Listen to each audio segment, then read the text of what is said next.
पिंपरी चिंचवडच्या मोशीमधील इमारत दुर्घटनास्थळी कामगारांचे नातेवाईक दाखल झालेले आहेत। घटनास्थळावर आलेल्या नातेवाईक यांना अश्रू अनावर झाले। ढिगाऱ्याखाली अडकलेल्या कामगारांना तातडीने बाहेर काढा अशी मागणी या नातेवाईकांनी केली आहे। बीडमधील कसबे नावाचा एक सफाई कामगारही या ढिगाऱ्यामध्ये अडकलाय। 4 वर्षांपासून ते या कचरा डेपोमध्ये काम करत होते। काल 12:30 वाजता घरून कामावर निघाले होते। सुरक्षा रक्षकाने त्यांना शेवटचं कचऱ्याच्या ढिगाऱ्यावर पाहिलं होतं, मात्र त्यानंतर ते बेपत्ता झाले। त्यांचा तातडीने शोध घ्या अशी मागणी त्यांच्या कुटुंबियांनी केली। त्यांच्या कुटुंबियांसोबत आमचे प्रतिनिधी कैलास पुरी यांनी बातचीत केलेली आहे, पाहूयात।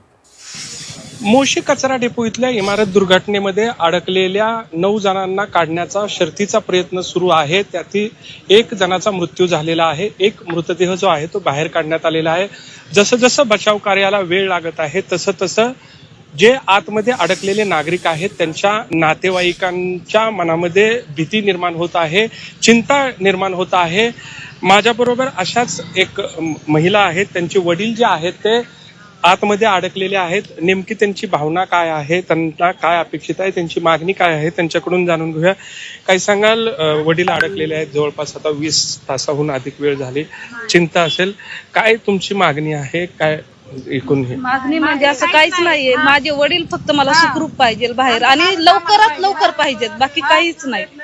लवकर काल 1 वाजल्यापासून माझे वडील इथे कामावर आलेले, तर अजून पण तपास नाहीये त्यांचा, काहीच नाही। आम्हाला काहीच कळत नाहीये काय चालू आहे आतमध्ये, काय नाही। आतमध्ये पण जाऊ देत नाहीत ना। खरं तर तिथं रेस्क्यू ऑपरेशन सुरू आहे, बचाव कार्य सुरू आहे।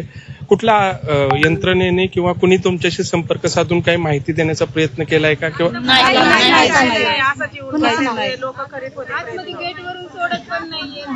काय सांगाल तुम्ही, काय मागणी आहे तुमची?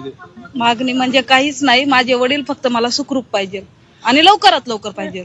खरं तर अत्यंत दुर्दैवी ही घटना आहे। मात्र ज्या पद्धतीनं कचऱ्याचा ढीग जो आहे तो पडलेला आहे आणि इमारत कोसळली, दोषी ठरवाल, त्यांच्यावर कारवाई व्हावी, त्यांच्यावर गुन्हा दाखल व्हावा, असं काही तुमची मागणी असेल या दुर्घटनेसाठी संबंधित? कारवाई तर व्हायलाच पाहिजे ना, कारवाई तर व्हायलाच पाहिजे।